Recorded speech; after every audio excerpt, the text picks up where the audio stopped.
Picture this. The modding scene in Friday Night Funkin' for months was dominated by Sonic.exe and the trope of having 3 songs ending with a climactic finish. Lyrics in songs aren't really used, and cutscenes that are well put together are far and few between. And let's be real, the story isn't emphasized. There are quite a few mods nowadays that might feature story or a bunch of lore. At one point, people weren't looking at Friday Night Funkin' and going, oh, what's the story here? Mods were often chalked up to circumstance or because it's funny. And as time went by, people grew tired of the same old game. That changed on December 22nd of 2023. When a certain mod released that shook up the modding scene of Friday Night Funkin' forever.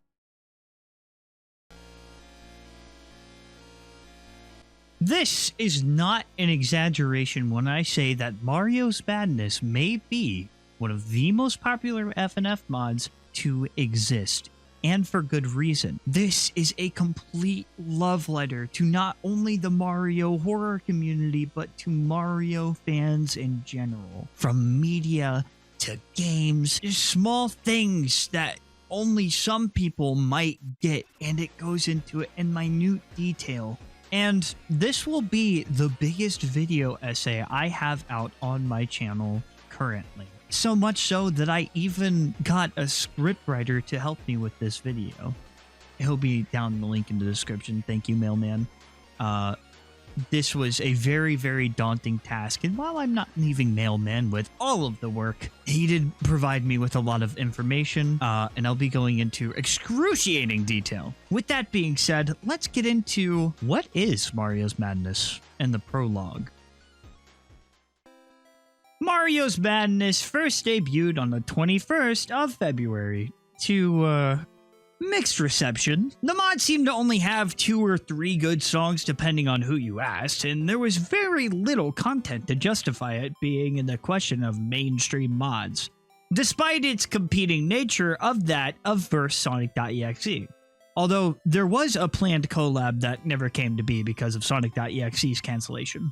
Then came the time to innovate. Marco Antonio, the director for the mod, went on a hiring spree, getting many notable people on the bandwagon for V2. Such people included Sandy, popular EXE composer who made the widely known Cycles Encore take, the Wildbox, a notable composer for the Funkin' at Freddy's mod, DeWatt2501, an excellent charter for some very satisfying songs. They even got Joey Perloni, the creator of DJ Frickin' Halibou, a popular Mario creepypasta that turned out to be the greatest comedy skit ever seen. Hello, officer! This isn't how it should be. Mario Party DS hasn't been sold in over 13 years. Piracy is no party. But regardless of all that, this mod had some incredible people working on it that deserve so much praise. Because once V2 released after some heavy turmoil, it finally released. You gonna pay for what that traitor of a man you call a father did to me all those years ago. Before we get into the actual mod, let's discuss how things came to be from a story perspective.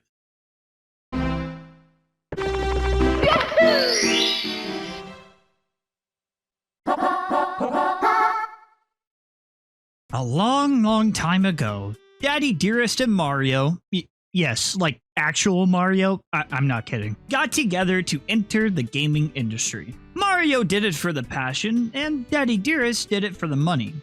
After successfully taking over the market, Daddy Dearest betrayed Mario and locked him inside of the game they had both created together, never to look back. Feeling betrayed, Mario begins to plot his revenge.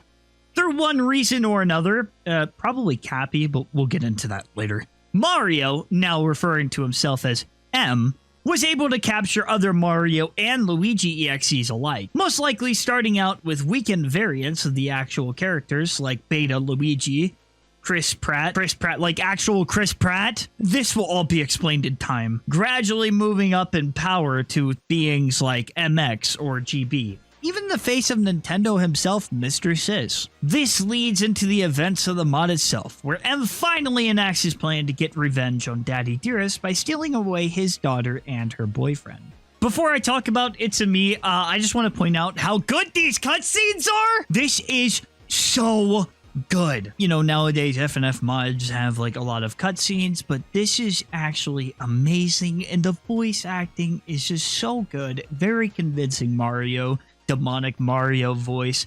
It's simple, and this build up to the beginning is just so peak. I went back, and when I was getting footage for this, I listened to this Let's Go, and that was so hype. All right, I just want to make a quick note of that. Let's get into It's a Me.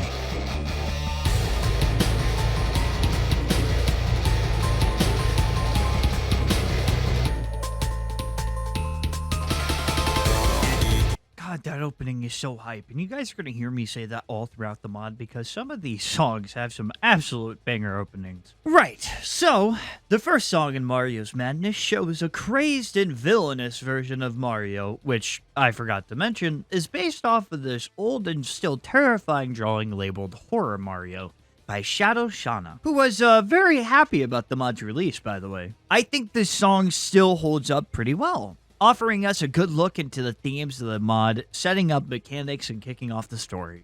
It is also composed by the Wallbox, who will be very important later when discussing the mod's grand finale. I'm already excited to talk about, but we have a long way to go. Oh, and mentioning that mechanic, the mechanic of this song is the poisonous mushroom, where every time you hit it, it will start to drain your health. Honestly, it's pretty easy to get around in this song, even as somebody who has a skill issue such as myself. It was just pretty easy to avoid it, and it's pretty lenient with its punishment. I'll talk about the song's premise, then give you guys a little bit of trivia. So for It's a Me. It's a Me is named after Mario's iconic catchphrase, but it also has some pretty neat references. The use of these mushrooms on the screen were originally seen in a Mario EXE game made by Cool Rash. Cool Rash kind of pioneered Mario EXE content, or at least very much contributed to it. Additionally, there are a couple motifs of the invincibility theme from the actual Mario franchise. The song ends with the ending motif of when you defeat Bowser in Super Mario Bros. 3, with a pretty consistently good sounding song and a complete glow up from the original one. No hate to V1. I really like V2's version of It's a Me. I think it's a wonderful way to start off the mod. Before I move into what I believe is a lot of people's favorite song, a lot of the songs in this mod have their own death animation, so when you die, it'll trigger based on who you're up against, which is a really neat detail. I mean, they went hard. Menu music, death screens, and all that stuff. So, in this song, you get a cleaver to your head. This is an awesome way to start the mod, and the follow-up, oh my god.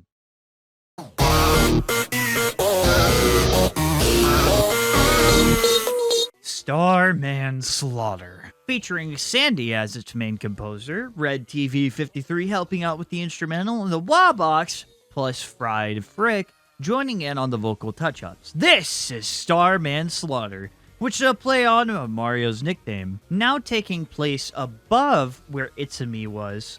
Let's just say things are heating up a little bit because there's lava like below them. And this is important to note because, well, let's just say that Mario goes for a swim. Guys, it's literally just a glorified hot tub. What are you guys freaking out about? Anyway, M isn't alone as he is joined by the infamous John Dick, who plays 1/6 solo. Why? Okay, but like, why is his name John Dick? I mean, yeah, he plays a mean trumpet, but I'm just looking at this, and they saw this, like, dry bones, you know, and they were like, this is John Dick now. Maybe I'm missing out on something. I don't know. It doesn't say on the wiki, so I don't know, honestly. M and John Dick seem to do a sick duet, but shortly after this, Horror Peach and Yoshi.exe make their way onto the scene, seemingly killing Mario and taking the spotlight. These two pose a new threat as a double stage performance, but they both eventually fall, literally, victim to M's impressive knife-throwing skills. As he rises from the fire, M proves that he is a force to be reckoned with, and he might be too much for boyfriend and GF to handle. Nah, it's boyfriend and girlfriend. They never die in mods, dude. This is an easy wipe. How about some trivia? Like before, this song also features some references and cool trivia. Like the fact that this song is the first official song we hear Sandy compose for this mod. And it's a banger. I know a lot of you guys out there like this song because every freaking time I'd be playing Roblox with Chad, at least one person would choose Starman Slaughter. But it is a good song, so I get it. The trooper of the song, Nate T-Dom. This background is absolutely beautiful, and Nate did an amazing job on this. Fiery colors mixed up in high-quality level design. It's straight out of a Mario game, dude. Speaking of the background, in one of the wikis, it says that there's a couple of black eyes in the background, especially next to M. Now, I want you to look at this gameplay. Then I want you to look at Beta Luigi. Then back to M. Then back to the gameplay. Then back to the background. Then I want you to look at... After showing another beautiful cutscene, and M stating that we've got to face the others... Very ominous, and we're gonna find out who the others are. We fall into the overworld, where it introduces us to how you're gonna be progressing in the mod. And can I just say, this is so cool! It's just like freaking Mario, dude! The way that you progress and the way that this is structured is genius. Because moving from one place to another, like you're playing a Mario game, having the music to fit it, oh, it's just so beautiful. Anyways, I just wanted to note the animation and also the overworld. The first place we go to start off the mod is one that you would expect to be horrifying. After fighting Super Horror Mario, he wants to throw everything at you. Surely this is the most villainous, most terrible Mario to ever exist. First, of course, is Mario, who will be played by Chris Pratt. It's a me, a Mario. What? When I first played this, I was not expecting to see Chris Pratt here, and when I found out there was a story narrative, I was like, how the hell does this work? Oh, okay. But guys, he's so cool. Yeah, it's a dumb joke. I had to make it, okay? Otherwise people would be like, oh, you didn't say it's so cool. Whatever, okay? I had to say it. This is Christopher Matthew Tom Hiddleston, Andrew Garfield, Tarantino Patrick. He brought his mic and he's ready to throw down. Okay, done. I'm not finishing this part, bro. Not even the friggin' wikis have anything about this goddamn song, and it's straight up the most irrelevant thing in the mod. I'm having an actual crisis because I've been listening to this song on loop for the mood, but the only mood I'm in is wanting to skip over this song because I'm so goddamn close to my favorite songs in the mod. Please, God, let me go. Aside from giving Mailman a mental breakdown, I gotta say, I kind of like this song. I mean, it's pretty good. It's funky. I like the setup. I like that the chat actually moves and stuff like that. So Cool does have some trivia. For example, the old sprites for Chris Pratt show him with wide eyes, implying that he was not Chris Pratt, but some entity pretending to be him. Or perhaps M trying to mimic his likeness. While there may not be much trivia, if you pay attention to the chat, some of the coders and people who worked on this mod and people who are involved in the Friday Night Funkin community are actually in chat and they're saying something. It's actually pretty funny. Wait, what the? Oh, hell yeah. Nourishing Blood, or as most people know it, is next. This song features Kenny L as its main composer, and it's actually their favorite song they've ever made, according to their description on YouTube. Now, if you don't know who Granddad is, he's essentially a bootleg version of Mario and is one of the many characters of the Silva Gunner verse, who is also very active in the FNF community. This song has some awesome visuals.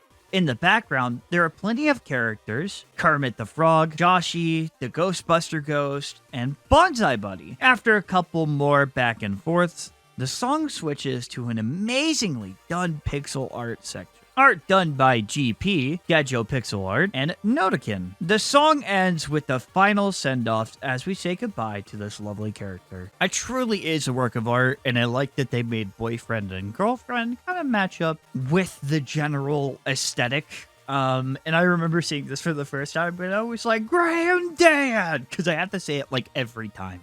That being said, let's get into the trivia. There's a lot of them, so I'm going to try to rapid fire these. So Mari and Granddad are lovers. The song has references to the theme from the Flintstones, Scatman's Word, character select screen from Mario, All-Star, Shooting Stars, Renai Circulation. There's text behind the speakers that say, I love vine sauce. The name Nourishing Blood comes from a translation error of the cartridge of 7 Granddad. This song technically features the most physical appearances of any characters in the mod. And finally, the iconic audio that says Granddad is from Vine Sauce Joel. Okay, what's the next song? Oh God. No, please.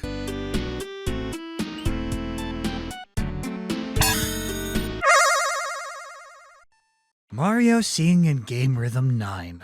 I'm going off script here to tell you guys that I have major PTSD from the song, and every time I hear it, I both, one, get happy and sad and also depressed at the same time. Why? Because I played 8 hours of this song and I still couldn't beat it because I was playing the original V2 and not V2.1, and it was so difficult, but I finally beat it. Every time I hear it, it just triggers something in my brain. Anyways, coming straight out of the oven as a lovable radioactive abomination is Somari. He's the result of Nintendo wanting a piece of that Sonic pie. You can't have him. I'm gonna gatekeep Sonic in Sonic.exe, alright? And he was relatively forgotten about until this mod. His game is called Somari the Adventurer. I see what you were going for there. This song was made by Tae Skull. T-A-E Skull. Tae, I'm just gonna say Tae Skull. And it's absolutely one of the more upbeat songs of this mod. Maybe even one of the only ones, along with Granddad's Nourishing Blood, where you aren't in any real danger. Aside from this song feeling like you have to survive through it, Somari necessarily isn't threatening you, though I can't say it'll be like this for the rest of the mod. This is the longest song title in the mod, and the longest title in this document. Also, that Pikachu boyfriend thing, his name is Pika-friend. You're welcome. Somari also has miss poses and a death animation, which went unused in the mod. I think it could be assumed that Somari was meant to, at some point, have some significance in the story, or take part in a song where you'd play as him. There are some small Mario motifs and Sonic motifs found in this song, which all tie back into the fact that this thing is a combination of Mario and Sonic. Does this song give me trauma? Yes. But do I also think it's one of the best songs in the mod? Yes. Tell me how that works. Also, I should mention the mechanic of the song is essentially you have to collect these rings. If you miss, you lose a ring. It used to be whenever you missed a ring, you would miss all of your rings, so it would drop down to 0, and if you miss again, you die. But they've since changed that, though I do still think that for this being in the beginning, this is extremely difficult. And I'm so glad they added Call Luigi. Say what you will about being a skill issue. But I will say the charting for this song is really good. And once you get the kind of hang of it, once you start reading it, it gets a lot easier. Fuck! I wonder when the horror starts kicking in. Oh, here we go. This time we're actually on to the pastas. No.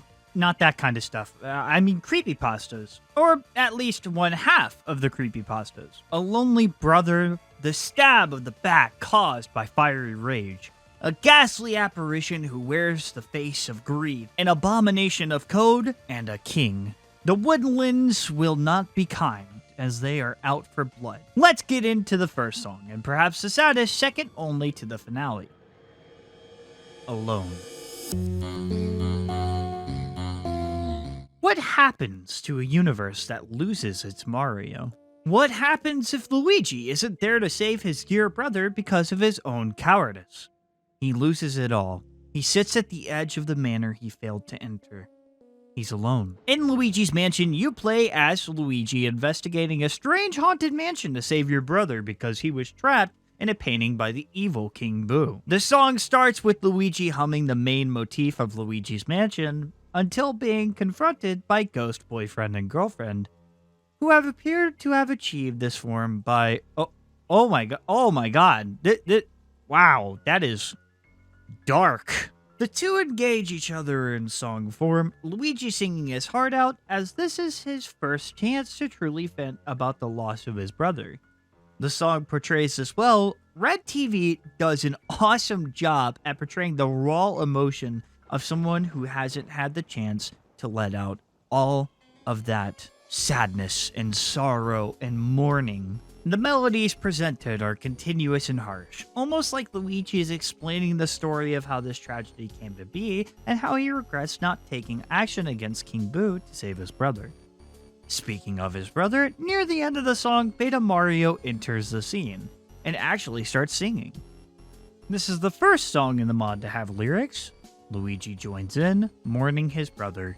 Now let's talk about some trivia. When thunder rumbles during the song, Boyfriend Shadow appears. I'm gonna joke about this earlier, but that actually references something where BF is, hanging out. There's actually a lightning error in the original Luigi's Mansion that made it look like Luigi was, hanging out.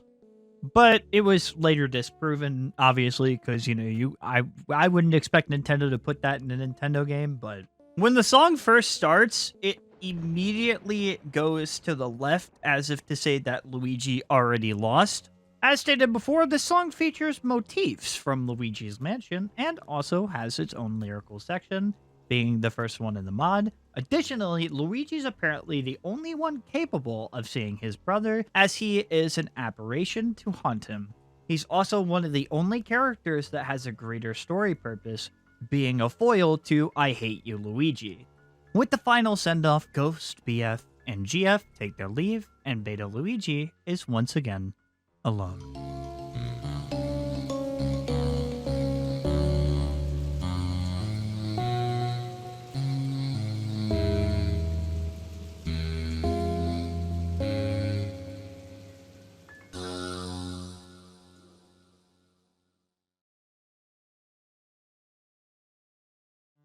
Two brothers fighting against the evil King Koopa side by side, both being two sides of the same coin, or so one thought. You see, Mario, the more popular and recognizable brother, had always cared for Luigi, his younger brother. But as time went on, and as Mario was recognized as the hero more than him, things changed.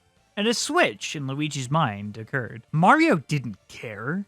Mario had shunned him. Mario to Luigi was the villain. So he joined forces with Bowser in hopes to actually kill Mario and take over the Mushroom Kingdom and at some point the whole world. To Luigi, it seemed as if Bowser cared. Unlike Mario, he would bring Luigi into the spotlight and would remind Luigi of his worth. In Koopa, there was value. In Koopa, he would attain the power he deserved. In Koopa, Luigi would get revenge. Bowser would launch a plot against the Mushroom Kingdom once more, and Mario would respond. Luigi, however, was waiting for him. When Mario approached, his true intentions were known. You thought the Koopa worked alone? Mario was baffled. How could his dear brother do this to him? The betrayal felt like a stab right through the heart. The two fight, Mario beginning the melody panicked and confused. Luigi retorts in confidence in his allegiance to Koopa. There is a verbal bout as confusion and anger spreads across the minds of the once close brothers. Song slows, displaying Mario trying to calm down his brother. A villainous guitar riff plays in the background, showing Luigi's anger emerging as Mario takes his high horse. The battle continues until Mario reminds his brother of their past, how he cared for him, and how he would always put his needs first, how he was his brother. Luigi responds with his retort, how he always felt like he was nothing but his brother's shadow, how he could never grow beyond whatever legacy Mario left behind. He was no longer his brother. The song explodes as Mario realizes he is beyond saving. The hurtful words from Luigi's mouth was the ultimate betrayal of trust. Maybe at one point Luigi could have been saved and brought back home, but now there was only one option. With a tilt of his hat, Mario leaves the scene to continue his journey. Right behind him is Boyfriend, who's been exploring the strange forest in hopes of finding an exit. A certain charred and burnt hand rises from the lava. He's not done yet. The song begins. It feels like what hell would sound like. There are ghoulish sounds in the background. It almost sounds like something is on fire.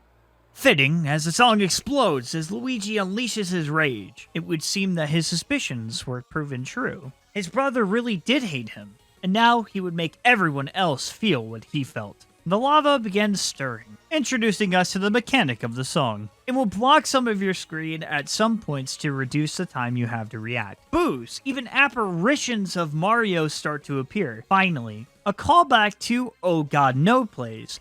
Possibly a turning point in Luigi's mindset. Maybe Boyfriend was actually making Luigi see things for how they really are, how he was cared for, and how Mario would have done anything to bring his brother back. It's too late, as Luigi is once more thrown into lava and the song ends. Okay, that's really great and all, but can we just point out the fact that Boyfriend literally flips him off after he hits him into the lava? That is one thing I will never forget. I don't get that. Okay, so let's talk about Oh God No, and then I'm going to talk about I Hate You, and then I'm going to talk about the trivia and stuff about it. So first of all, Oh God No is just honestly so good.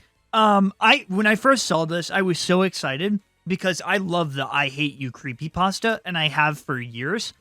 This was one of the first Mario creepypastas that I have read and actually know about. Well, I didn't find out about other ones until way later. This was one of the first references I got in the mod, and I was just honestly so excited to hear it. Honestly, I think that this mod absolutely nails it, and going into I Hate You, giving that like classic Luigi melted off vibe and how he's like still fighting.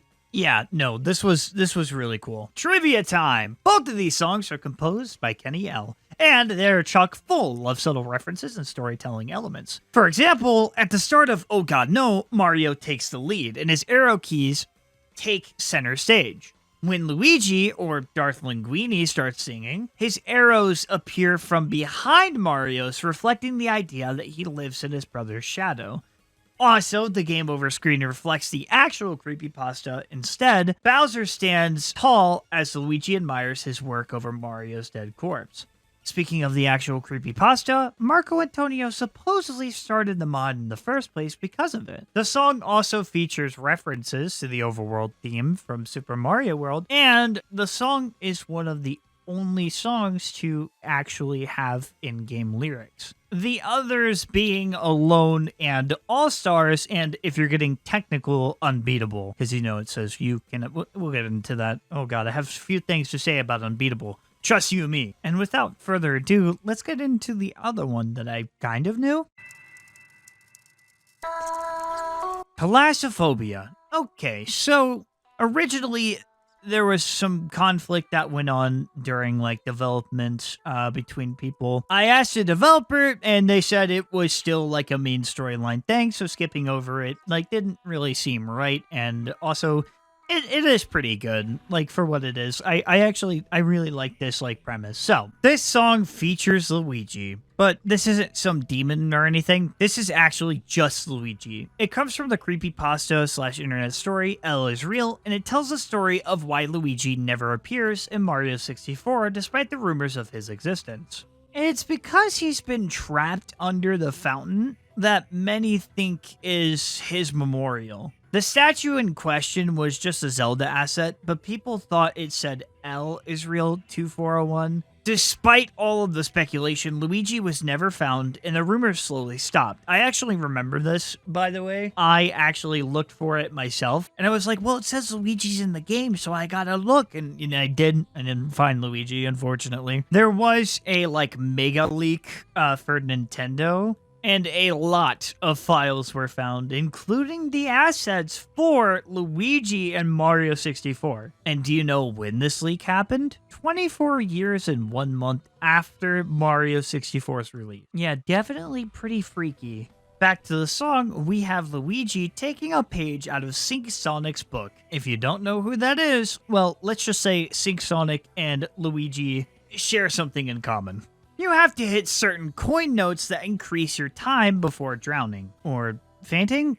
I don't know what this is supposed to be. As you do this, the song begins to ramp up in tension. And it's a pretty good build-up. Slap a frickin' pipe organ in there, and a massive frickin' eel. God, I hate this thing. At least I'm pretty sure that's an eel. I think it's a reference to the really creepy eels in Mario 64. Also, another thing I want to point out about the mechanics for this, it was pointed out to me by user Aqua, a coder of the mod, that this life thing here is actually a custom asset to look like Luigi's head. So I thought that was pretty cool. Like that with the little power coin thing, it references your health in Mario. I thought that that was pretty cool, but man, you're just prolonging Luigi's suffering.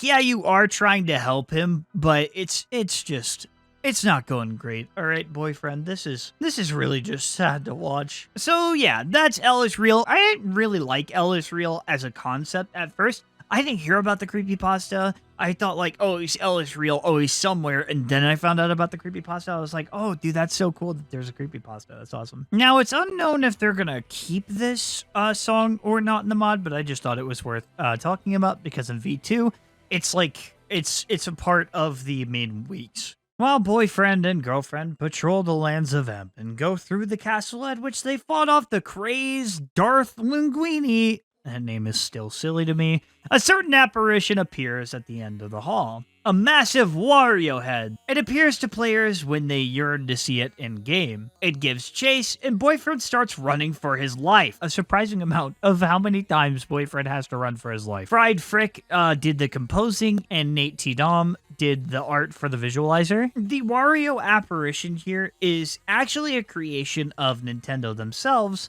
The head was to test some of their new facial technology, and this was adapted by the horror community to be a part of the whole every copy is personalized thing. The legend goes that the desire to find the Wario head will summon it to your game. However, this version seems more in line with the Greenio version, which is a ghostly entity made by Stanley to hunt down out-of-bounds players. Reason being is because of the VHS effect, which is a hallmark thing for Analog. Either way, it has the same like general idea, it's just like a little different. This version of the Wario head was probably sent by M to hunt down BF and GF as per what the message when you get to the overworld said. So apparently Forbidden Star had a description, and it said that this head was actually Wario at one point, but accidentally ate a power star. So now he's a floating head, I guess? And aside from that, there isn't much. One of the composers has it like high on their list, so that's kind of like a cool thing. Also, the game over screen spells game over.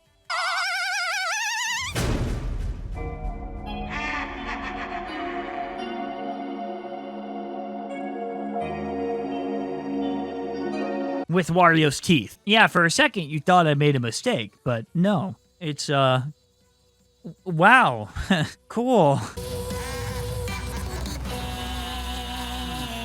Going back and playing this, I have to say, what is this pause music?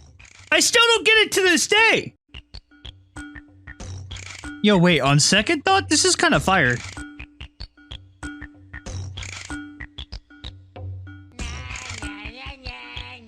Anyway, let's move on to our... One day, Mario encountered a mushroom with misaligned code from Yoshi. As usual, he ate it, although he was unaware of the dark consequences it had. He would find himself turned blind. He was far smaller than usual, and an insatiable hunger sent his stomach into a frenzy. He needed consumption. Mario, now turned Turmoil, would roam Mushroom Kingdom in disguise, hunting primitive animals and rivals of old. The song is composed by Fried Frick, with vocals being made by Sandy. Red TV reprises his usual Mario role, ending as the voice actor for Turmoil, and even Boyfriend. The overall mood is primal and fierce. It also goes for an unnatural, almost alien vibe, especially with how strange and alien some of the instrumentals get. The main mechanic of this song is to press space in the time before getting hit by Turmoil's tongue attack. If you don't, you get damaged heavily, and you could actually die pretty quick if you aren't careful. Also, at the end of the song, it's pretty ambiguous whether Turmoil actually gets a boyfriend and eats him. This could be the first life that Boyfriend loses. Oh man, he just looks so cute though, doesn't he? Doesn't Turmoil Mario just look so cute? You know, it's crazy now that I think about some of these like horror renditions of like Mario and Luigi are really just them struggling. Freaking, we had Luigi drowning. We had Mario kill his brother, and now he was given a mushroom, and he no longer has control of his body, and now he has to devour everything in sight. Some of this stuff is just sad. Last Course has the motif of the illusionary forest theme, and also Turmoil is completely blind, and the white pupil is his real eye, and the rest is painted on. Turmoil has recently had his design and lore changed. That is Turmoil Mario and what his whole shtick is. Now let us encroach upon a king.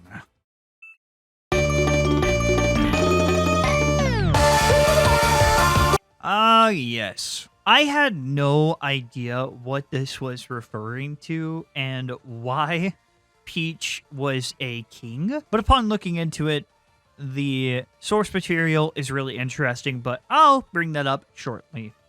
Let's talk about who was involved in this song. So, we have a very talented voice actor, because, dear God, this deathly scream, I feel it in my soul. This song features a creature known as Coronation Day Peach, otherwise known as the Forest King. This came from a really mysterious ROM hack, so honestly, trying to explain it, well, I don't think that I'd be able to in this video because it's a really long story, but there is somebody that goes by the name Hey Peter. Maybe you have watched them. They do really good content, and they covered over this in detail and did an awesome job explaining it really well. So if you guys want to know more about this specific ROM hack, go check it out. It's really interesting. I'll give you a summary of what's going on in this mod. So this is a version of Peach that on her coronation day wandered into the forest alone and was probably mauled by some eldritch entity, then completely taken over. This song is so chaotic and was also composed by Kenny L. It features a really fast BPM. If you guys don't know what that is, that means beat per minute. And it has dialogue with Peach, quote unquote, claiming their title as the Forest King, kind of cementing the idea that this might not be Peach. Might not be Peach. And of course, man, those fucking screams. If you were the voice actor for this character, well done. In the beginning, there's a motif of the Super Mario World title card. Also, the ROM hack itself is just named V, which honestly is kind of funny because somebody asks you, what's your favorite game? V. This is the second instance of Peach being the opponent in the mod as well, and this specific song was actually planned for V1, but was scrapped for whatever reason. And now that we've finished the Woodland of Lies, let's get into something I am all too familiar with. Let us ascend to... The content cosmos is all about what it sounds like, featuring Mario's and even Luigi's from all around the era of YouTube and early internet video creation. This seems to take inspiration from Mario Galaxy, which I'm pretty sure was the intention. But beware, for in here you'll find the taken souls of a prankster hero, a depressed teen and his sidekick, a mad dictator, a demon, and, the worst thing of all, a racist. Will Boyfriend survive this round with M's minions? Let's find out. Out of every villain of this mod, this one is by far the most villainous. This is Bad Mario, and he's from the series named Super Bad Mario, which is literally just Mario ruining people's days, and it's honestly pretty funny. No, like seriously, if you haven't seen it, check it out. Woohoo! Yeah!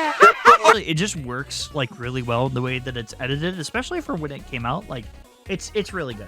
And to match that, the song is really upbeat. It's made by Red TV and the visualizer is by the Wallbox, with the background being done Vanilla Scotch and general art done by Nate Tinom. It's also a song with mechanics. Bad Mario will throw a green shell at you, knocking down some of your health, or he will throw you these illusionary notes that mess your vision up. Also, this song gets the award for most creative mechanic because Bad Mario literally does what he does in the videos by moving around the stage and messing with the position of your arrows, giving you less time to react to press the notes.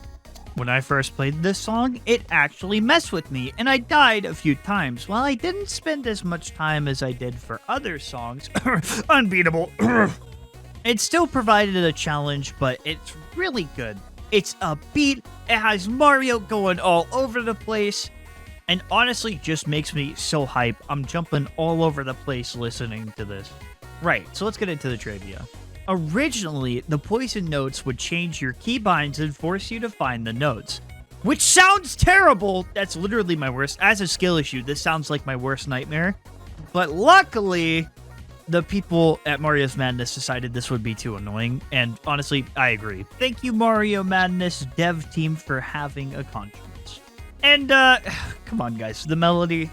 We know what this is referencing, both Mario-wise and also the song that it is, so I'm not going to go into too much detail, but let's just say you've heard it before. I guarantee you, the person watching this right now, you have heard this song before.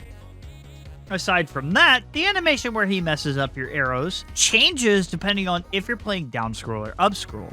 So it's really cool attention to detail. So if you're playing up scroll, he knocks them down, but if you're playing down scroll, he knocks them up. So there you go. So the background is directly taken from the first episode of Super Bad Mario.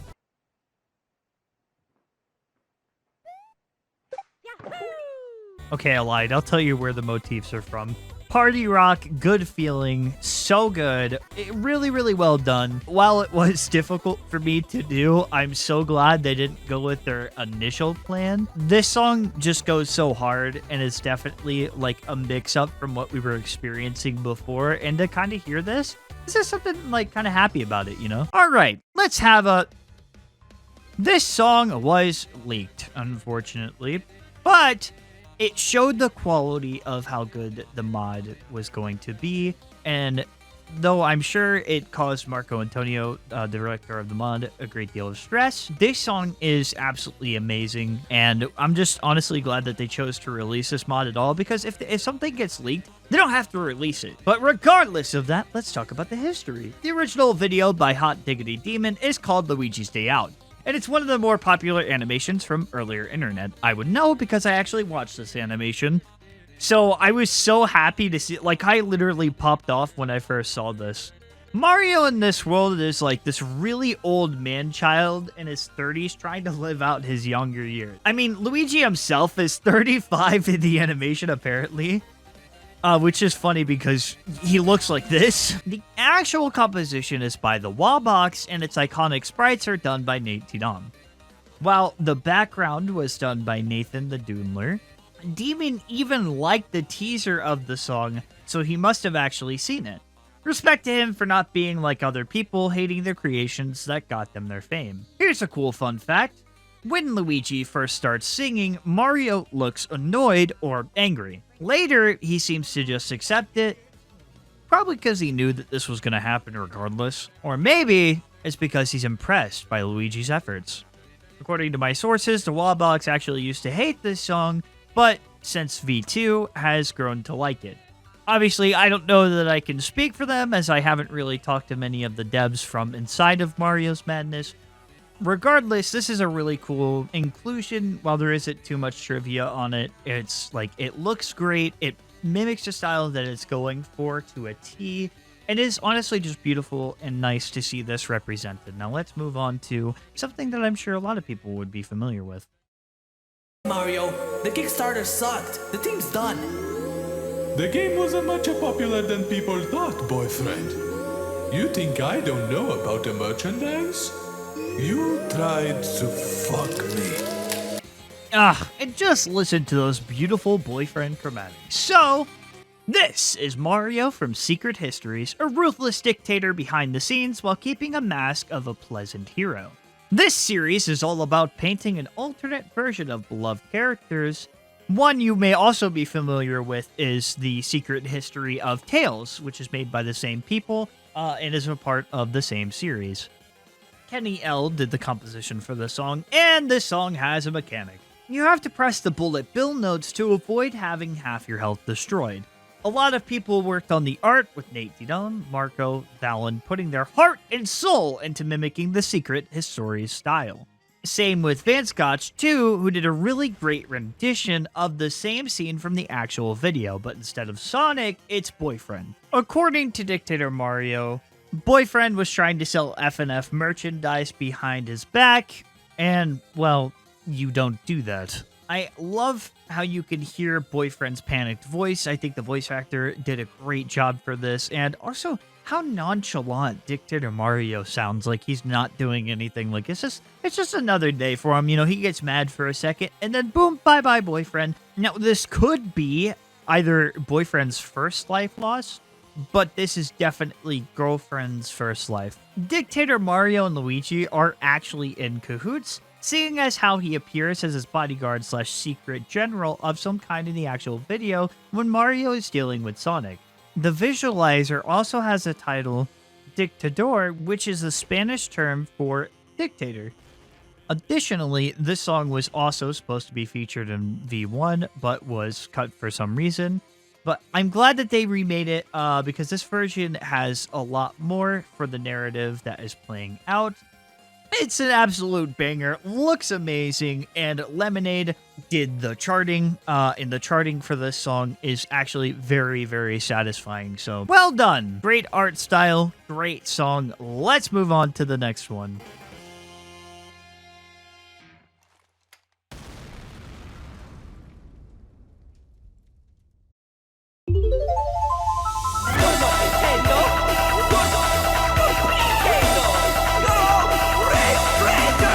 Racist Mario is here, and he is not happy with Boyfriend being added to Mario Kart.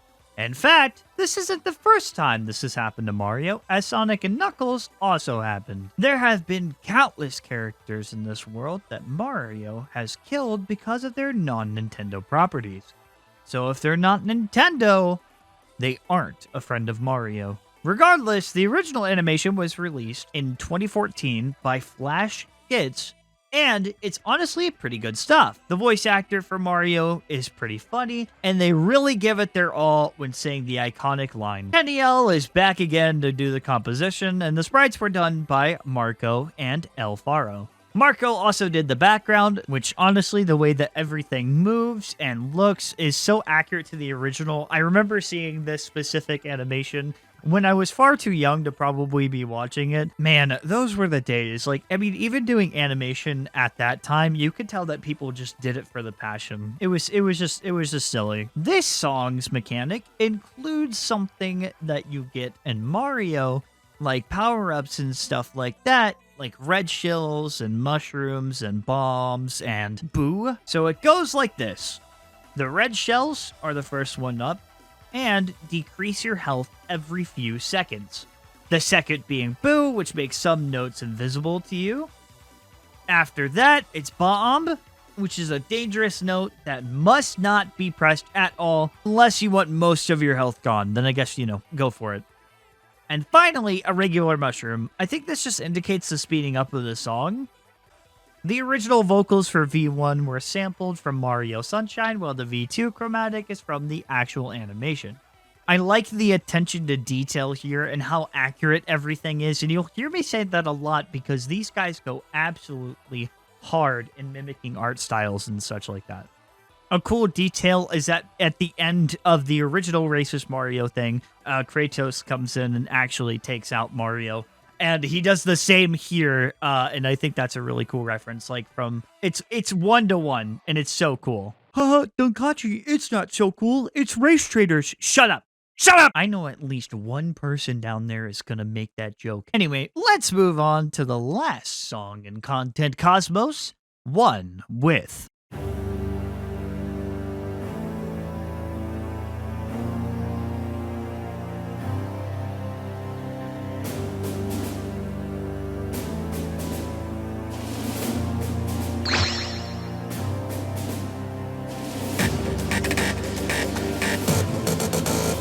Based off the series by D-Sun, Power Star, Devil Mario is just Mario corrupted by boos who seek out the Power Stars for the sake of obtaining limitless power.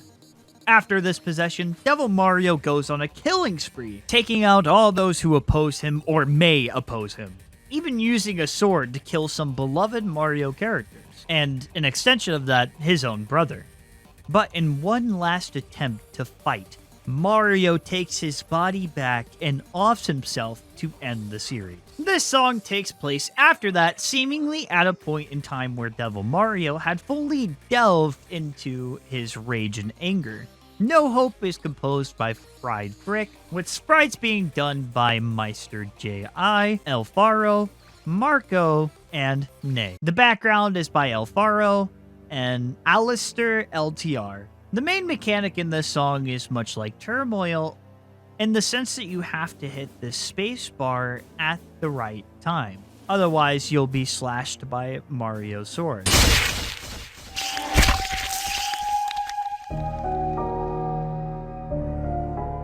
Is there anything more painful than seeing those you love die? During the song, Mario powers up, kind of like him going Super Saiyan, or for my Sonic fans, Super Sonic, but really it's the same premise, much like he did in the actual series. The song ends, and it can be assumed that Devil Mario's life was likely ended by self-infliction, much like that in the series. Pretty sure you can hear Super Mario World castle themes somewhere in the background in the instrumental, but that's a maybe. Also, the dialogue in the song is direct reference to Power Star 4 when he says nearly the same thing to Luigi before their final bout. Now, this could be interpreted differently and actually fit the context of the mod. Is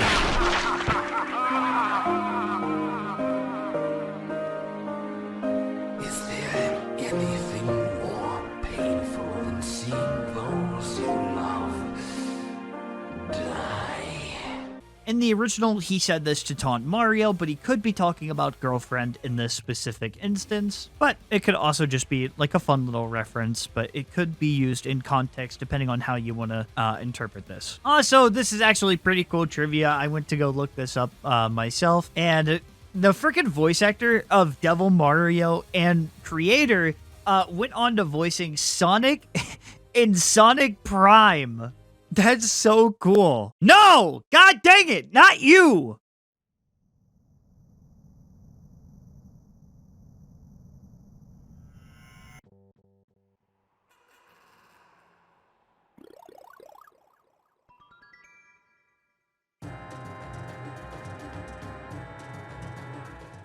Getting closer to the end, we are on to the more well-known Mario-specific pastas that were all invited to be a part of this mod. I haven't been saying it too much, but every overworld change here has been absolutely magnificent, and I particularly like Hellish Heights and Content Cosmos. I think that the overworld for those are extremely well done. As for who we'll be encountering, we meet a crazed Mad Hatter of an EXE, a guardian of Nintendo's hardware, a psychopathic killer, a vengeful Onryo, and an unstoppable powerhouse of a man. With that, we move on to the first song, which is all about the corporate titan of Nintendo, and oh, well, nothing seems off here, it just looks like Mario. Oh god, never mind. This is GB, a Mario EXE created by Marco Antonio himself. In his actual canon, he is an AI created by Christine Hermer to further her own career. Christine tortures him after a while, but he soon kills her. After doing so, he escapes to the digital world to destroy other game worlds. In this canon, he's just an entity from a hacked Mario Land game. GB is able to toy with the minds of people who play his game, even being able to manifest in the real world to torment them. There is no mechanic to the song, other than the fact that it tricks you into thinking it has a short length. As for the song itself, it goes for a more gnarly metal sound, which works well for the utter chaos his character seems to encapsulate. Speaking of how this song was composed, it was made by Fried Brick, with the visualizer art being made by Marco once more, with the gameplay art being made by Gayjo's Pixel Art, Notikin, GP, and Orby Orbinant. GB is one of the only characters to appear in the trailers as well, alongside I Hate You Luigi and Ultra M. The funniest part is that, I'm sure you guys saw it, but in the trailer, he threatens to kill the devs for making a deluxe and not just a V3. Moving back on track, this song, with the way that it builds up and seems innocent at first, for anyone who is unsuspecting, you will not expect what's gonna happen, and you'll be like, whoa, what the heck? I loved hearing this for the first time, and I think it's executed so well, and how it's so happy. Well, up until, it's not. At the beginning of the song, there is a clear reference to the Super Mario Land 6 Golden Coins theme almost being exactly the same.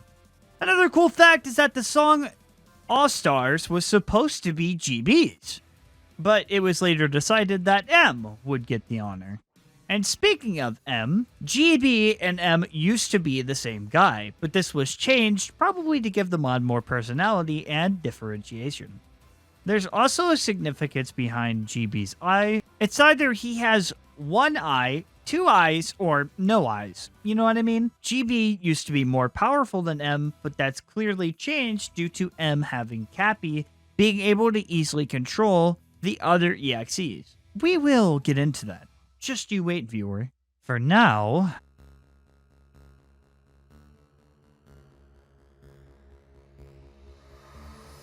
And here we are. Perhaps one of the most creative songs in the mod, and for some, one of the most loved. Starring DJ Halibou from the Mario Party DS anti-piracy series by the infamous Joey Perloni.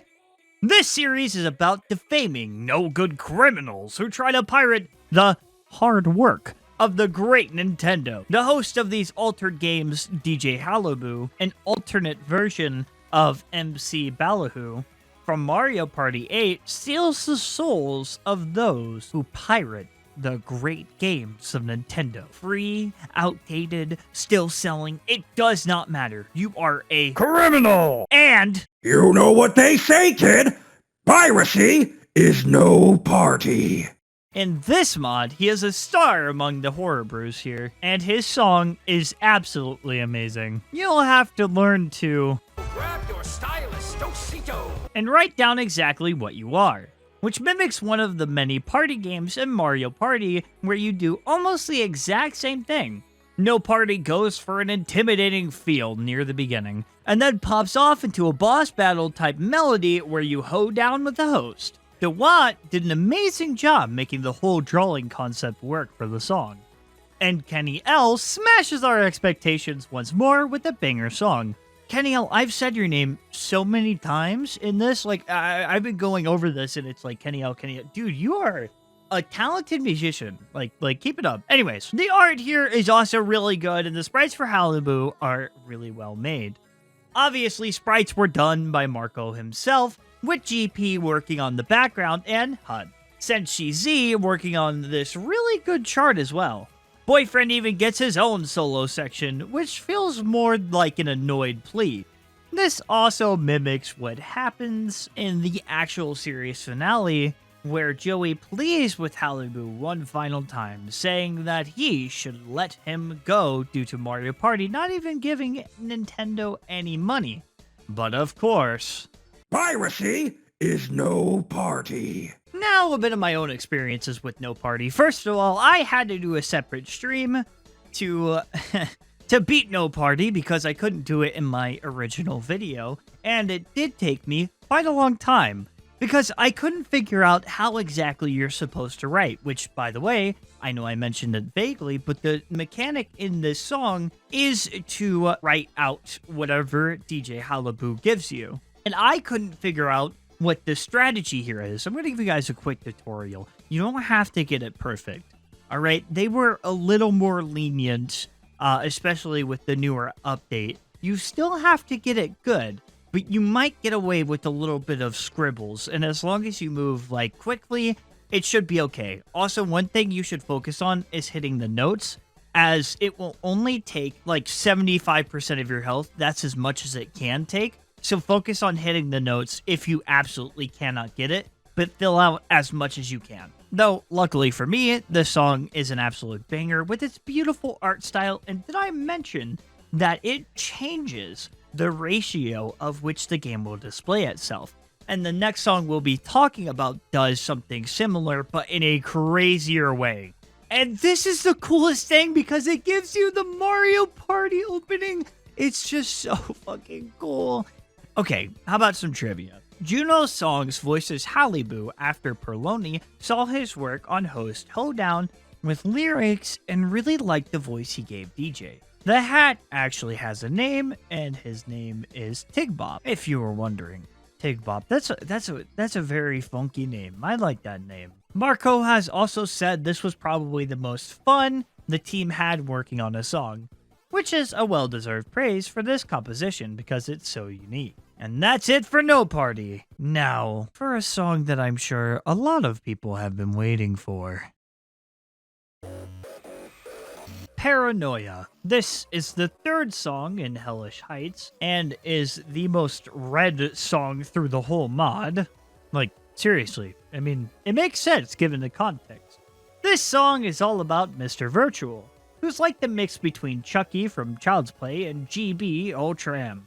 The story for Mr. Virtual is still being written, and if you want to check it out for yourself, Stupendous Snart is the creator, and you can find them on X. The story is called Curse of the Crimson Phantom, and it's supposed to tell the story of V in a more detail-filled story that's meant to be more of a silver screen movie.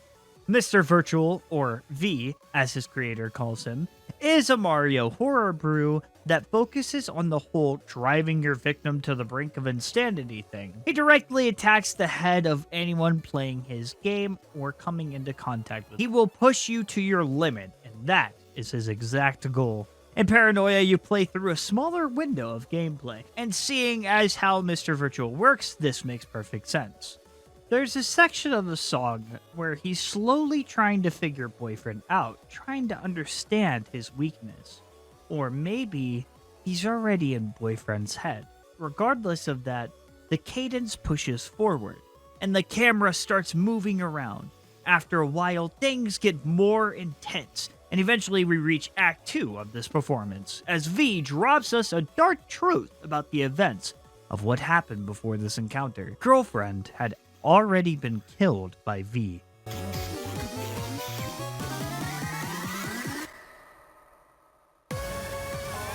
Marking her second life lost.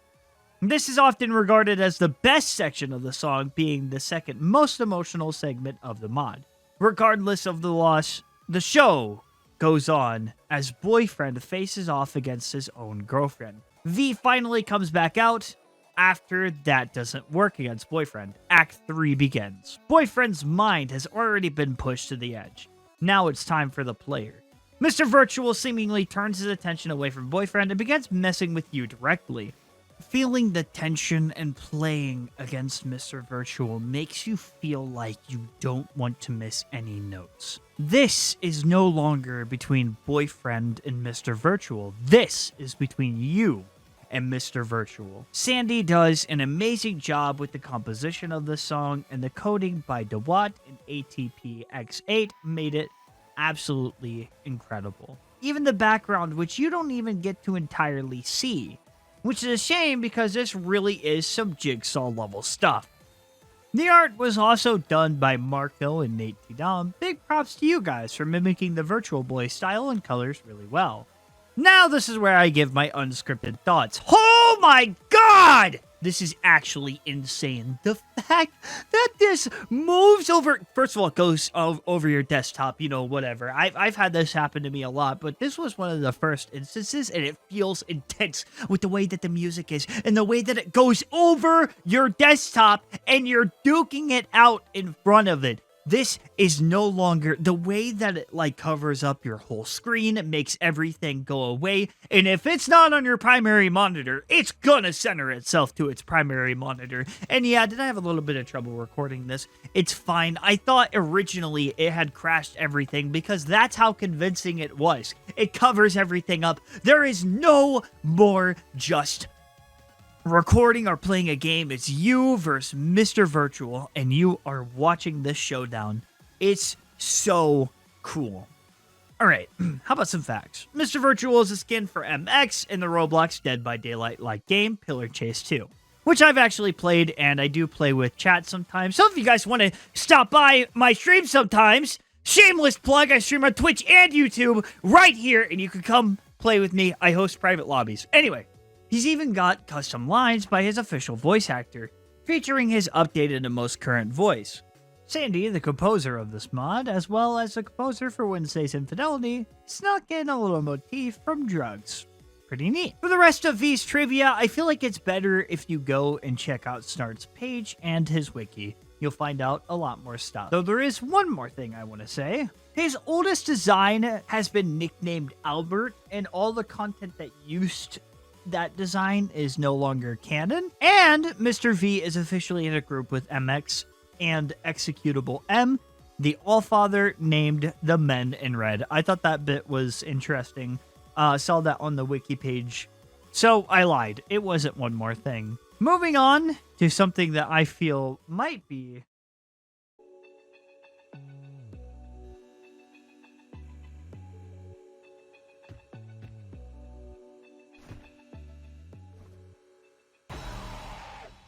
overdue is the fourth song in Hellish Heights, and it has two late.exe and or Mr. L. This is a version of Luigi that was accidentally murdered by Mario after finally making it to the castle of Bowser.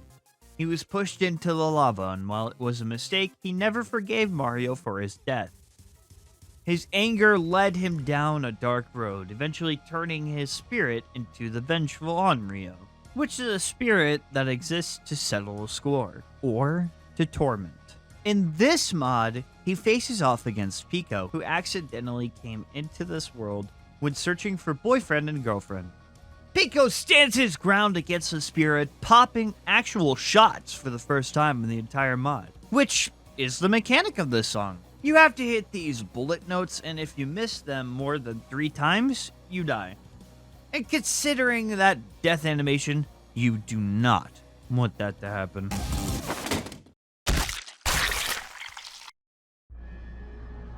Mr. L just toys with Pico until finally bringing him into a weird hellscape, possibly hell itself, since Mr. L is a ghost and all. Eventually, Mario himself appears beside Pico to seemingly protect him. They sing together, but it is futile, as it seems this only makes Mr. L more entertained.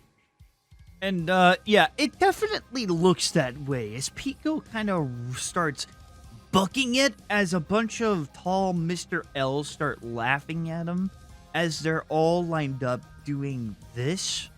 And as it turns out, this is actually a reference to the original Creepypasta.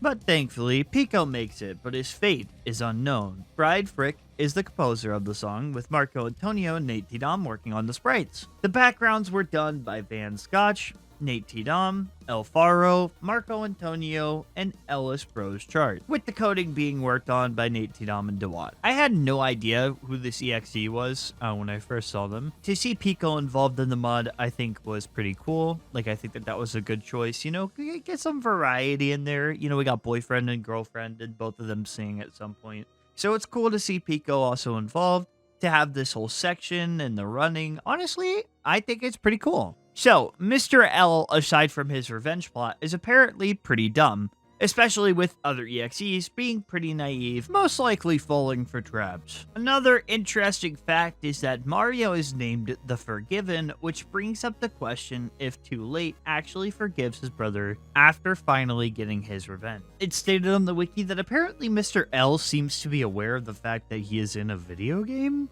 The alias Mr. L is the same one used by Luigi during Super Paper Mario while being brainwashed. To further this, both times Luigi went by the name, he served as an antagonist. Now, the devs initially were going to tell people that Mr. L wasn't going to be included, but, somebody leaked it, so they were forced to reveal him. And that does suck, but I'm grateful that they decided to release it anyways. That being said, let's move on to our next song.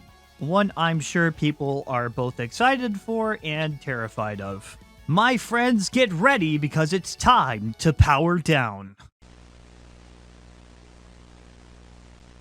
The next character and song is based off of MX, who isn't an EXE, rather a horror brew, I believe, as stated by Frazdude. Now, I do believe MX is one of the more popular characters to be featured in this mod, but I'd like to emphasize that MX's game, Mario 85, is still being worked on, and MX's story has yet to be told. What we do know, which could still be outdated, is that MX is a primordial entity that existed upon the birth of our universe. MX also has his own Lord X equivalent of Alan, a young boy named Lucas, whom he gave infinite lives to so he could play with him forever. How wholesome! It should also be noted that MX is owned by Razzle Dazzle Do and not Frazdude, as ownership was transferred some time ago. In the FNF song Power Down, composed by Kenny L, with art being done by Marco Antonio and Nate Dom, coding being done by DeWatt and Dusky Y, MX starts off in his false hero form, which has a lot of stiff movements, obviously not being Mario. After a bit of calm melodies, the song ends and nothing happens. Wow, guys, this truly was a Mario's Madness. Just kidding, he turns into this gigantic creature. If you guys have seen the V1 compared to his V2, holy moly, there have been massive changes. I mean, emphasize on massive. This dude is tall and can even expand himself to infinite size if he so wishes. I cannot imagine infinite size, but that is absolutely terrifying. It's also here that the main mechanic of the song makes its appearance, which entails jumping at the same time as MX as to avoid a massive health bar dip. Thankfully, if you miss, you have another chance to correct yourself. This song features some really powerful melodies, which really solidifies the idea that this thing is a true powerhouse that can't be stopped. In the final segment of the song, MX says his iconic line,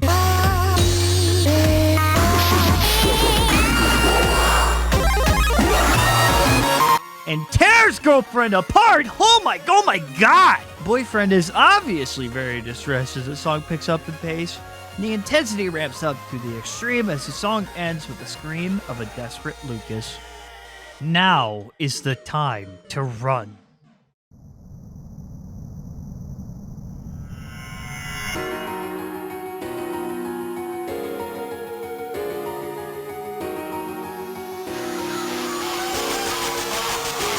Boyfriend finally fucking realizes that maybe he might be overpowered here, so he starts to run for his life. Sticking to his nature, MX gives chase, clearly having the time of his life. A lot of this song is about cementing the idea that you are in true danger. The mod was fun in games for a long time. I mean, okay, you fought Christopher Patrick. When were you going to encounter a challenge? This is it. There isn't a mechanic to this song, rather just crazy charting. That's honestly pretty difficult. I can't imagine anybody wanting to full combo it is gonna have an easy time with it. And also your arrows appear on the left side of the screen this time and not the right. Though it should be said here that there is another coder in this song. User Aqua. Hey, I know this person. But yes, in this song you are simply trying to survive. And I truly believe that the charting in the song itself reflects that perfectly. Finally, though, you make it to this massive clearing that can be found in the actual Mario PC port. BF makes the genius decision to jump off of here and die of falling as opposed to being caught by MX. But Thankfully, as MX and BF fall off the cliff, boyfriend is caught by girlfriend, who managed to revive. It should be noted that in Mario terms, she has only one more chance to die before she is gone for good the next time. After a slight accent change, she flies away as MX says his iconic line and leaps from the abyss to once more chase boyfriend. A final section of the song occurs where you feel the wrath and fury of MX as you make one final dash to escape. You make it to the pipe, which houses your exit. Take it easy. You can rest now. You're safe. There is a lot to cover here, so prepare yourselves. Let's start off with the obvious. MX was inspired by Lord X, and they used to actually be canonical friends until the creator of MX was not happy with the state of the EXE community. And so they cut ties with it to make MX into their own creation. This upset a lot of people, but I think it's right to respect the creator's wishes and not associate MX with EXEs or Lord X. Because ultimately it is their creation, so they would have say as into what they might like, right? Either way, I still think MX is really cool. So that's why MX is referred to as a horror brew, along with other Mario entities that are called within the space, right? On a lighter note, it was once said that MX was incredibly weak to McDonald's Sprite. Of course, this was retconned. I'm gonna headcanon this, however, because this is hilarious. The reason that it was retconned was because the creator likely didn't want MX to go down the road of goofiness, which is, you know, that's fair, right? If it's a horror brew, you want people to take it like semi-seriously. One canon weakness to MX, however, is that Lucas can complete a level by touching the flagpoles or the axe at the end of the castle levels. Although it seems that MX can simply break or destroy them as seen in the actual game. Another cool detail about MX himself is that apparently MX hasn't killed Mario yet, and if they were to ever meet, they would fight. It's unclear who exactly would win, but considering the fact that MX hasn't had anyone against him that could actually fight, Mario could probably take it since MX would be incredibly confident and probably not take him seriously. All this isn't known for sure, and the character is just still like a work in progress, right? Moving on from that, though, MX has different forms, and they all appear on his official ref sheet. There is a Mario form, False Hero, which is the form at the start of Power Down, Pipe Crawler, which we've only ever seen in ref sheets, as I don't know this form has appeared anywhere. But the idea of running into this thing inside of the pipes and not being able to change course is terrifying. And finally, the MX form. This is honestly both terrifying and daunting. I really like this design, and I think I always have. The big smile is unnerving. And it just works well with these two songs. I'm so glad that MX was included. A really good horror brew character. Moving on from this, though, we have to investigate something that is classified.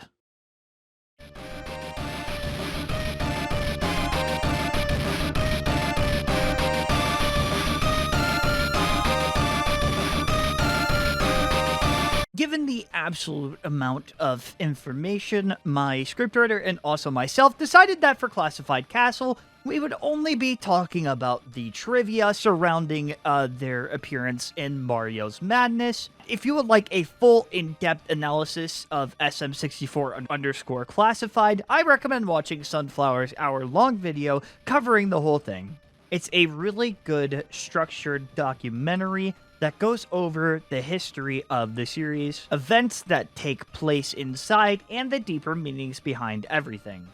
In short, Greenio's SM64 Classified is all about the creation of a personalization AI named Stanley that grows sentience. And as it is forced to do more and more, and as its brother is taken away from him, it wishes to stop existing. It's a really well-written narrative that goes into the power of grief and loss while learning to let go of it all. Classified Castle is a home stretch, consisting of only 3 songs that are all dedicated to Greenio's analog horror series. A depressed AI, a brother long lost by the waves of time, and a murderer disguised as a trustworthy source of protection. Let's get into the first song of the series of events, Promotion, which actually begins with a well-done cutscene that references the source material in a clever way. Oh, hey, paisanos. My name's Mario, but you probably knew that already. Now, you may be wondering...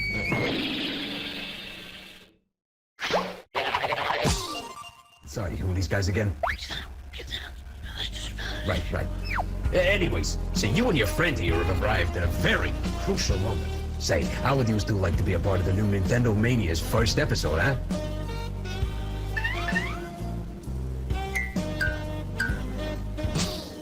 That's the attitude. Let's get her rolling. Here you'll be singing against Stanley, an AI made by Nintendo to spice up their newest revolutionary game, Mario 64. I mean, he looks friendly. As you duet with him, nothing seems out of the ordinary. His chromatic is probably one of the more unique ones in the whole mod, and as it would turn out, Sandy, the composer, will make lighthearted jokes about it sometimes. You know, I know his name is Stanley, but I can't help but to think of the Stanley Parable whenever I hear this. Anyways, the song was assisted by Fried Frick, with art being done by the dynamic duo of Marco and Nate Dom. Dewad, ATPX8, and Nate Dom paired up to work on the coding for this one. And honestly, I don't blame them. There are a lot of events to be found here, like the TV showing Luigi. Luigi? Oh no.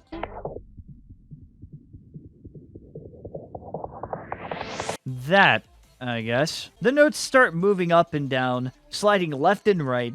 It's all about chaos and disorientation for the song as Stanley's friends and companions show themselves behind him. The song ends with a callback to the original melody, and Stanley shows BF and GF the door as he continues in his suffering. Funnily enough, Stanley doesn't have much to him in terms of trivia, but he seems to be a beloved member of the Mario's Madness team's cast. I guess that goes for Greenio as a whole, since he had a total of 4 dedicated songs in this mod. Yes, that's including Apparition, which seems to take the SM64_classified approach. This song is also getting an update in Deluxe, and I'm excited to see how it's handled there. I'm also just excited to see the Deluxe. I like the visuals, and I like the cutscene that builds up to it, and I haven't said this too much, but the fact that every overworld theme has its own theme, Classified Castle also has its own theme, which I honestly find absolutely amazing. And depending on where you pause at, it will change the theme of the pause menu. Promotion, good song, unique chromatics. I really like it. You know, I could use some water, really. Oh, here we go. Composed by the Wallbox, Abandoned is up next. Meet Luigi, Stanley's brother, and the main reason why he's such a mess in SM64 Classified series. This is L is Real all over again, as Luigi went way too deep into water and ended up drowning without any means of escape. The art here was done by the usual people, Marco Antonio and Nate Dom. The background was actually done by Van Scotch, whom we've seen before in songs like Dictator and Overdue. Classified Luigi is really rough here, and it seems like he's screaming at Boyfriend at some parts. The mechanic here is to not drown. Much like before, you'll be trying to hit these notes here, which will decrease the amount of water on your screen. Essentially, hit these to not die. The song even surprises you with the jump scare and a switch to 3D, which is a very impressive thing to add to the song. There's even more, like a slower segment that drowns out some of the sound to replicate the idea of singing underwater.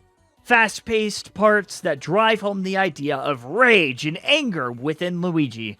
Even a key change. It's got it all. This song was honestly really well done, even if it gave me problems, by the way.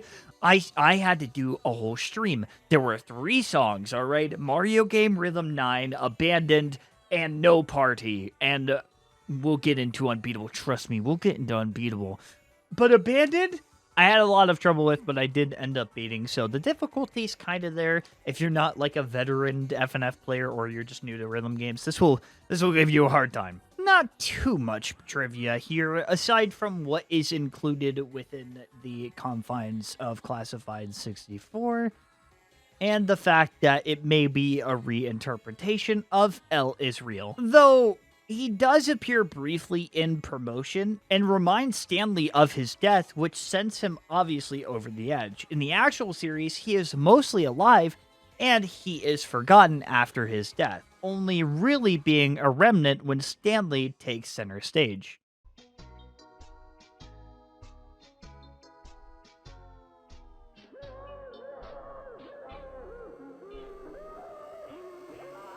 The End is the final song in Classified Castle, and here, after boyfriend and girlfriend take a nice little photo to announce their victory over the plumbers, their final opponent reveals themselves. Enter Costume.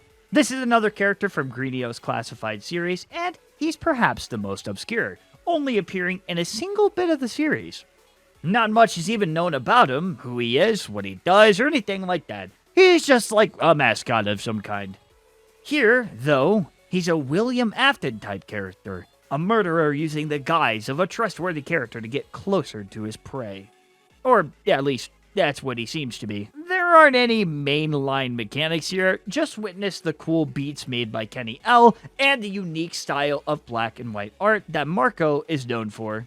Speaking of, Nate T. Dom and Van Scotch appear once more in this song helping with the art. Hell, even DeWatt comes back for another round of coding. This song feels intense, and that's emphasized when Costume grabs a hold of girlfriend and threatens her life with a knife. Life with a knife. This is a serious situation, guys. Take that seriously. Even switching to that line art style that made its debut in the original cutscenes. Not much for trivia, but the picture from the Classified series is actually a real photo from a Mario-a-thon in 1986, which... if it was 1 year later... Okay, enough joking around. I really like this song. The visuals are really nice. The song is pretty good itself. And overall, nails that kind of like creepiness aesthetic. And what I like about this character is that it kind of wears that mask that it's somebody that you trust, and anybody could be wearing that mask.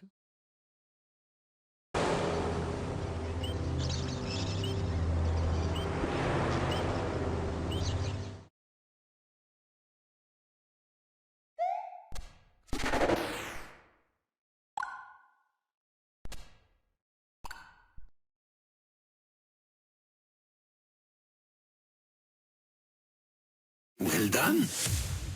Very well done. I must say, I am impressed. You're a long way from home, aren't you? Tell me, why do you persist? No matter. All good things must come to an end. You broke our little deal, and I can't let that slide. And you fell right into my hands, thinking your path was clear, goalpost in sight. But no. Tell me, do you know what all of the creatures down there have in common? They're all in my game. They all belong to me. You cannot undo what has been started. Your fate was set in motion the moment you realized that little cartridge.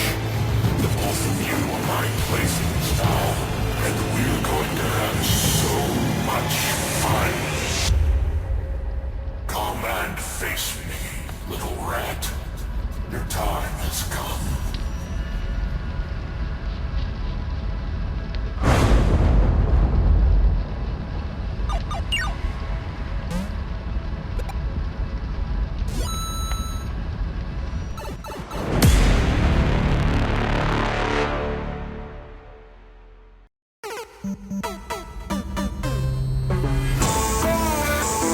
The final battle has begun. And now Ultra M makes his appearance as the final form of the mod. He's by far one of the tallest characters, maybe even rivaling MX in sheer size. And this is it. The one who trapped all of those Mario and Luigi entities inside of his game. By using his Cappy, M absorbed all of their souls to become the monster you see before you. Dubbed Ultra M, he is by far the most powerful horror brew here, and it shows with the first act. Yeah, the first act. This is Triple Trouble Part 2, boys. I cannot express how awesome this segment is. It sets up the stakes perfectly well, introducing the vibe of this song perfectly. Which is like a freaking Hollow Knight boss fight. You even team up with Girlfriend to sing against this oppressor, and the composition is just beautiful here. And both BF and GF feel so tiny, both in power and size compared to Ultra M. But with the callback to Golden Land, we enter the second act of the final showdown between good and evil. As Girlfriend is taken away, Ultra M quickly compiles lumps of code to create Omega, a creation made by Sandy just for this mod. This part is intense, and that is cemented as Omega reveals what he truly is to Boyfriend. With the terrifying scream, the song continues in its cadence of doom. As this is happening, Girlfriend is fighting for her life as Ultra M reaches his pinnacle form. Boyfriend continues to struggle as the song references paranoia, and we get the final adieu from Omega. With a bow, the showman leaves as quickly as he was introduced. But it is not over yet, as it is here that we meet LG, a Luigi EXE seemingly made by Omega to further stall Boyfriend. After him is War, W4R, a hulking Wario creation, and finally, Yosh, yet another Yoshi EXE that has a really good portion of the song. The odds are stacked against Boyfriend here as he holds on to his determination and continues fighting to the bitter end. This section offers good melodies since all of the amalgamas, chromatics, match really well together. It feels like a true fight as we progress onward into deeper depths. Descending into the unknown, we find ourselves within the dark chambers of the third act. Girlfriend is dead, as the two were separated. Even for that short amount of time, it was enough for Ultra M to get exactly what he wanted. In the instrumentation, we hear a heartbreaking callback to when Girlfriend and Boyfriend first met in the tutorial level for Friday Night Funkin. No matter what happens, no matter if Boyfriend wins or not, Ultra M has won. He got exactly what he wanted, and is confused as to why Boyfriend continues. He is terrified here, showing true fear once more in the mod. If you'll remember, Girlfriend has lost all of her lives. She can't come back. She can never come back. I guess she's lost the game. So now, Boyfriend has to face the consequences.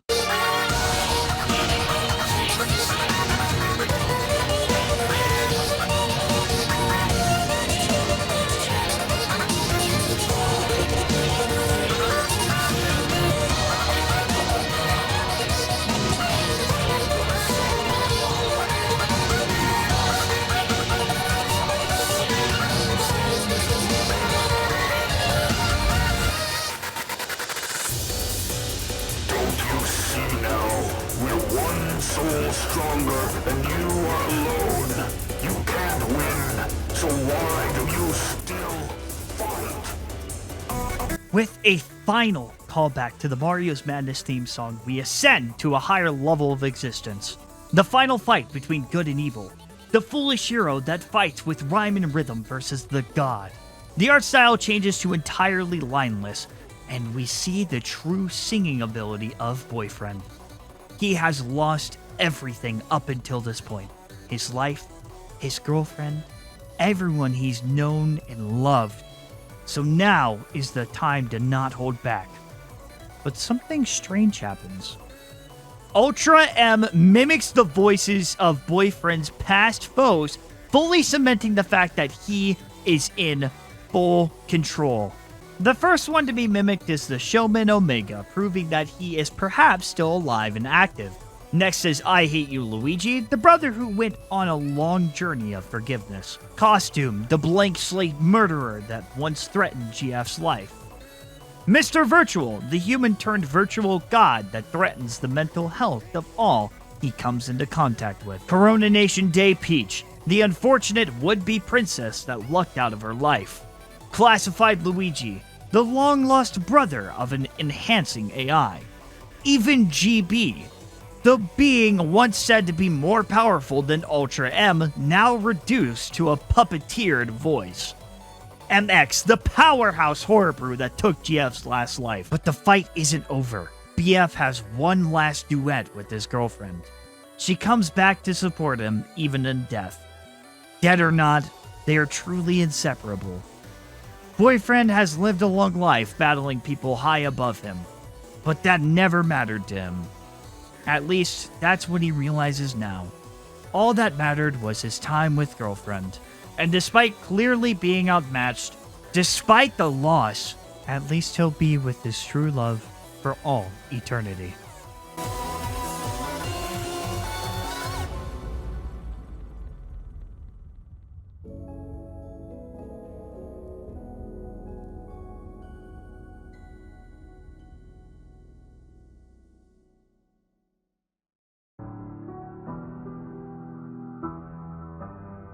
With the death of Boyfriend, as the credits roll on, showing us all of the wonderful, talented people who worked on the cinema of a mod, we hear the jingle of a god reminiscing on what they've done.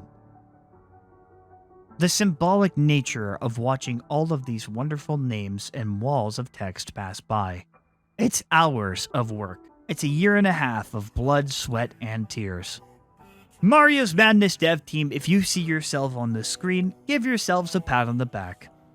You all deserve it, though we aren't done quite yet. The song playing in the background, A Mad World Without You, shows us M's true nature. He got everything he wanted. He won. But did he? He spent years of his life preparing, slaughtering, destroying just for this? Why does he feel so empty? Why does this feeling destroy him from the inside? Why does he feel so sad? Did he truly win? Or did he rip a daughter away from her parents? Did he steal a star from the world that could have inspired thousands? Yes. Yes, he did. And so, Ultra M lets all of the souls go. Every last one. He reverses the transformation. He becomes human again.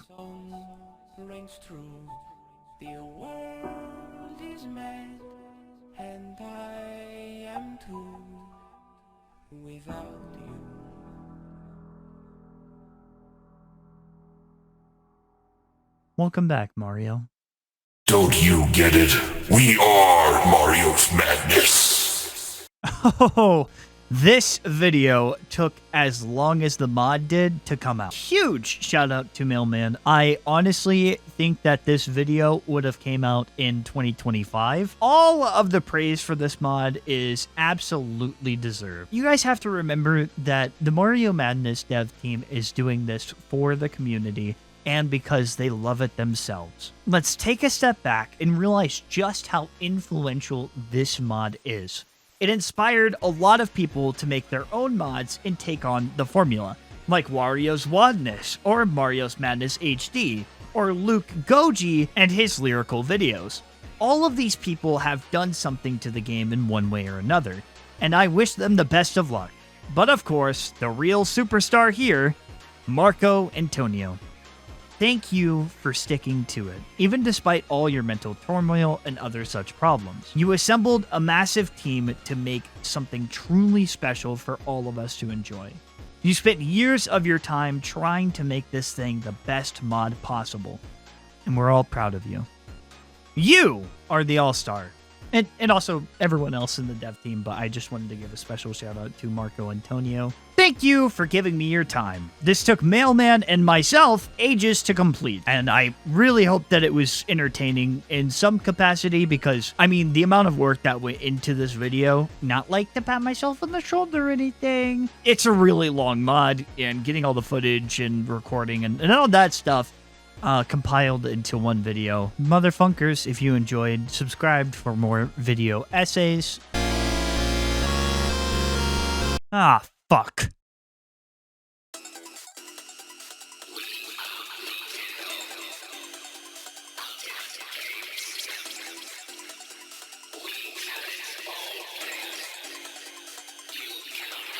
Oh boy, here we fucking go. Unbeatable. While an absolutely amazing song and an absolute bop, you may have heard me reference it all throughout the video, this song is difficult and I can't beat it no matter how much I try. I have literally 4 different streams, one of them being around 4 hours, and it just changes and I can't fucking beat it. It's not unbeatable. In fact, people would just look at this and go, oh, this is easy. In the no miss section, oh, whatever. But I choke it every single time. I cannot get past the first section where it is the no miss portion. Okay, so who is Mr. Sis? Well, this is the guy who appeared in an Australian Nintendo commercial. And there are a bunch of different acts to the song. So there is the Mr. Sis portion. There's the YCBU Duck Hunt Dog and the YCBU Bowser. It's like kind of going through levels, kind of like how we did in Axe, right? In All-Stars, but in this case, you're kind of surviving through Nintendo's most beloved characters. Anyway, I had to include this song. It's definitely a challenge after you beat the game. One day I'm going to beat Unbeatable, guys. One day it's going to happen. Just you wait and see. That being said, subscribe. And this time I'm actually going to end. Goodbye.